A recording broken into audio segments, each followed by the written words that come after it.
De Oudehouwpartij is de laatste keertswedstrijd van het seizoen. Traditioneel stiet hij op het programma bij keertsvereniging Sonneborg in Ljouwert. Een reportage van Andor Faber. De Oudehouwpartij is altijd een bijzondere, want dan wordt namelijk bekend waar het eindklassement wint. En het is behoorlijk spannend. De strijd gaat tussen Tjesse Steenstra en Gert-Anne van der Bos. Beiden zitten bij elkaar in het vrije formageparcours, hebben liekevolle punten en met de joert bij het trommelkolotje uitvjochtje waar het klassement wint. Nou, zenuwachtig, nee, in die zin net samen. Maar ja, het moet ook gebeuren om het klassement te winnen. Zenuwen ben goed. Ja, net zenuwachtig? Nee, op zich net. Vertrouwen in jezelf houden en kun je een heel eind komen. Eigenlijk nee, hebben we deze week nog weinig contact gehad. We hebben van de weekend net getraind vanwege de waarsomstandigheden. Dus ik ga me eigenlijk de hele weekend net zoeken. Dat is net leuk. Nou, wat aan? Het is dan volle leuker dat je me kan plegen met appjes en Nee, dat er wat nou, ouwehoederij is. Nee, zo vind ik net. Nee, je moet haast niet veel eruit knakken. De trainerman in haar vrije formageparcours is Terke Triemstra.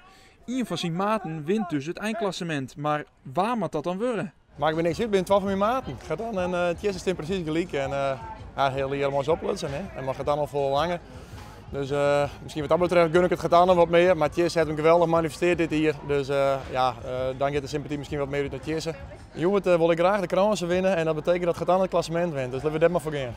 Het parcours van Van Swieten, Anema en Steenstra komt de eerste omloop makkelijk terug. Dat geldt ook voor Van der Bos, Terke Triemstra en Van Straten. In de hele finale houden we Van der Bossen die het dreigt in Kingma, Hiemstra en De Jong.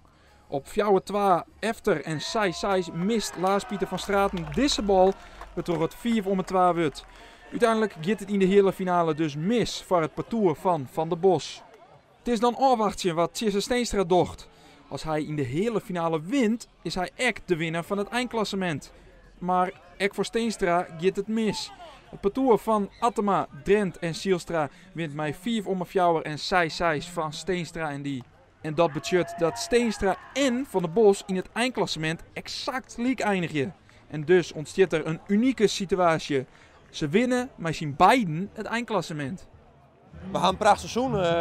We winnen het zien halve keer. Half keer, ja. We staan 60 keer in de finale. 12 keer zelfs van mij. 12 keer, ja. Ja, 12 keer. Nou, we staan 60 keer in de finale. Dus we gaan gewoon een heel goed seizoen.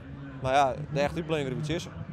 Hoe komt het nou? Moet je hem de prijs dealen of heb je een idee? Ik zoek het weten hoe het komt. Weet je dat? Ik denk dat de wintermaand de Tjesse maand en ik de decembermaand. Maar nee, ik weet het net. Het is er nooit eerder voorkomen. Dus, maar we hoeven net om die prijs te vechten.